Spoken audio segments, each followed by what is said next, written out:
शाम 5:30 बजे गुजरात टाइटंस जब अपनी रिटेन्ड और रिलीज प्लेयर्स की लिस्ट निकालती है दोस्तों, तब हार्दिक पांड्या का उसमें नाम होता है और ब्रैकेट में सी भी लिखा होता है, यानी कैप्टन।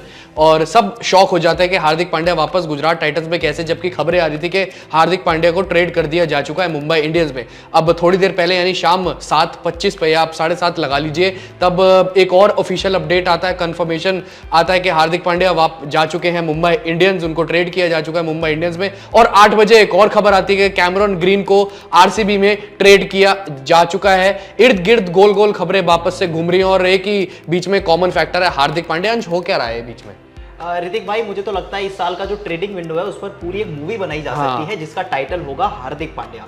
क्योंकि देखिए, ये जो सब कुछ हुआ इसको मैं थोड़ा सा समझाने की कोशिश करता हूं जितना मुझे समझ आया है, क्योंकि मुझे नहीं लगता किसी को भी आसानी से ये पूरा ये जो खेल है मुंबई से गुजरात, गुजरात से आरसीबी, आरसीबी से फिर मुंबई, किसी को नहीं समझ आ रहा है। मैं थोड़ा सा आसान भाषा में समझाने की कोशिश करता हूं। देखिए, जब रिटेंशन लिस्ट आई तो गुजरात टाइटंस ने रिटेन किया था अपने कप्तान यानी कि हार्दिक पांड्या को, और उनका जो पर्स बचा था वो था लगभग 13 करोड़। हाँ, बिल्कुल। जिसके बाद मुंबई इंडियंस की जब रिटेन प्लेयर्स की लिस्ट आई, उनका पर्स बचा था लगभग 15 करोड़, और आरसीबी के पास था सबसे बड़ा पर्स यानी कि 40 करोड़ का।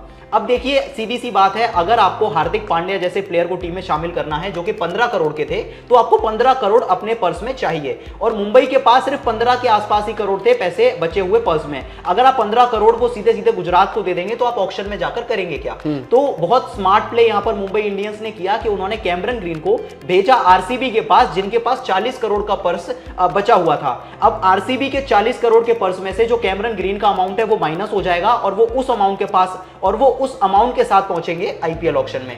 दूसरी तरफ अगर मुंबई इंडियंस की बात करें तो क्योंकि कैमरन ग्रीन को उन्होंने रिलीज कर दिया है, तो 15 प्लस कैमरन ग्रीन का अमाउंट अब उनके पास फ्री है, जिसमें से वो हार्दिक पांड्या को 15 करोड़ की अमाउंट पे खरीद सकते हैं। बिल्कुल। और अब आखिर में होगा क्या कि गुजरात टाइटंस की तरफ से क्योंकि जा चुके हैं हार्दिक पांड्या, तो उनका जो 13 करोड़ का अमाउंट था उसमें अब हार्दिक पांड्या के यानी कि 15 करोड़ के पैसे जुड़ जाएंगे, और जो फाइनल अमाउंट होगा वो लगभग गुजरात का होगा 28 करोड़ के आसपास, मुंबई का होगा लगभग 15 के आसपास जो कैमरन ग्रीन के जाने से फिक्स होगा, और जो आरसीबी का अमाउंट होगा वो कैमरन ग्रीन के जाने के बाद, माफ कीजिएगा, जो कैमरन ग्रीन ऐड हुए हैं उनका अमाउंट माइनस हो जाएगा उनके 40 करोड़ में से। तो कुछ ये मैं समझाने में अगर सही सफल हो पाया हूं तो ये सीन हुआ है। लेकिन यहां पर सवाल ये उठता है ना ऋतिक कि अगर आपको ये सभी ट्रेड पहले से डिसाइडेड थी, आपको ऐसे ही करना था, तो ये रिटेंशन के टाइम भी तो अनाउंस की जा सकती थी। इसके लिए आपने 2 घंटे का वेट क्यों किया और उसके बाद जाकर अनाउंस क्यों किया? देखिए, जो हमने खबर ब्रेक करी थी एक्सक्लूसिव क्रिकेट ज्ञान के प्लेटफॉर्म पे, वो अब सच हो गई है, और सब चीजें वही हैं, सब चीजें प्लान्ड और प्रिपेयर्ड है।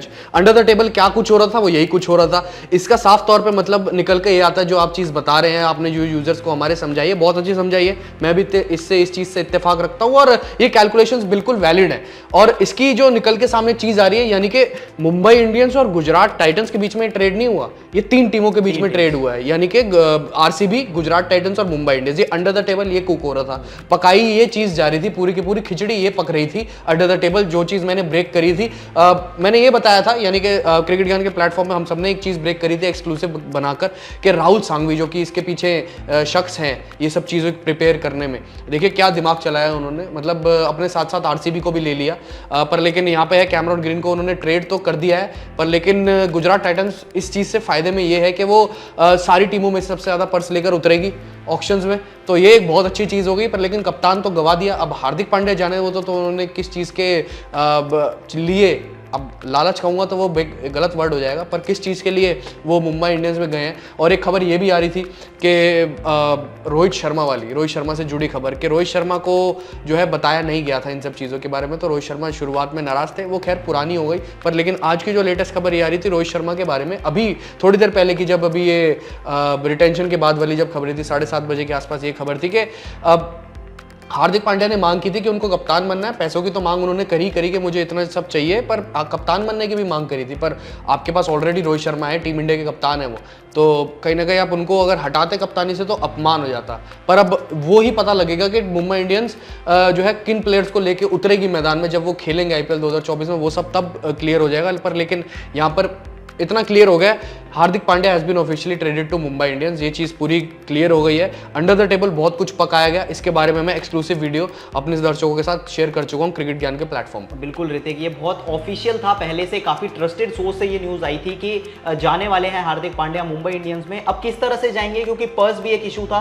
मुंबई इंडियंस के पास बड़े बड़े प्लेयर्स थे, ज्यादा पैसे वाले। जोफ्रा आर्चर को उन्होंने रिलीज किया, अब कैमरन ग्रीन को ट्रेड कर दिया है। तो ये सब चीजें प्लान थी, सिर्फ इतनी सी बात थी कि ऑफिशियल अनाउंसमेंट की देर करनी थी। लेकिन ऋतिक, ये तीनों चीजों से एक बात तो कंफर्म है कि इस ट्रेड से कुछ अच्छी चीजें हुई हैं तीनों टीम्स के लिए, कुछ बुरी चीजें हुई हैं। सबसे पहले स्टार्ट करें अगर रॉयल चैलेंजर्स बेंगलोर से, तो आपने जॉश हेजलवुड, वनिंदु हसरंगा, एक तरह से अपनी पूरी बॉलिंग लाइनअप को निकाल दिया और आपने ट्रेड किसको किया है, कैमरन ग्रीन को, जो कि एक बैटिंग ऑलराउंडर हैं। बॉलिंग उन्होंने बहुत ज्यादा लास्ट ईयर भी नहीं की थी और अभी भी अगर आप ऑस्ट्रेलिया की बात करें तो बहुत ज्यादा गेंदबाजी उन्होंने नहीं की है। तो आरसीबी को एक लिमिटेड अमाउंट ऑफ पर्स में सारी गेंदबाजी दोबारा से जोड़नी है। मुंबई इंडियंस की आप बात करें तो सेम गेंदबाजी का कंसर्न वहां पर भी है। जसप्रीत बुमराह, पीयूष चावला और उसके अलावा बात करें जेसन बेरेंडॉर्फ को उन्होंने जाने दिया है, तो गेंदबाजी उनको भी करनी है। चलिए मान लिया कि अब मिडिल ऑर्डर सॉर्टेड है, आपके पास टिम डेविड है, आपके पास हार्दिक पांड्या है, सूर्य कुमार यादव हैं, लेकिन गेंदबाजी एक बार फिर से कंसर्न रहेगी। लास्ट ईयर भी रही थी, इस बार फिर अगर जसप्रीत बुमराह पूरी तरह से फिट नहीं होते हैं तो मुंबई इंडियंस को एक लिमिटेड अमाउंट ऑफ पर्स में, जो कि बहुत कम रहने वाला है बाकी टीमों के कंपैरिजन में, उनके साथ एक बार फिर अपनी गेंदबाजी को सुदृढ़ करना है।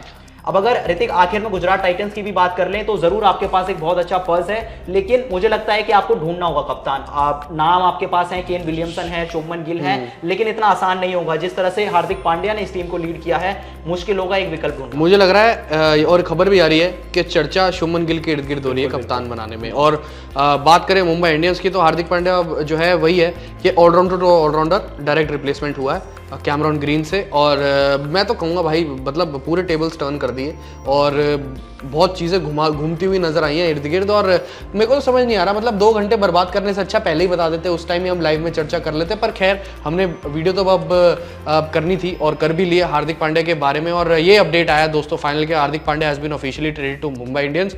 अब जो भी अंडर द टेबल हुआ है उसके बारे में मैं आपको चर्चा दे चुका हूँ, पिछली वीडियो में भी जो एक्सक्लूसिवली ब्रेक करी थी, और अभी भी। फिलहाल अभी के लिए इस वीडियो में इतना।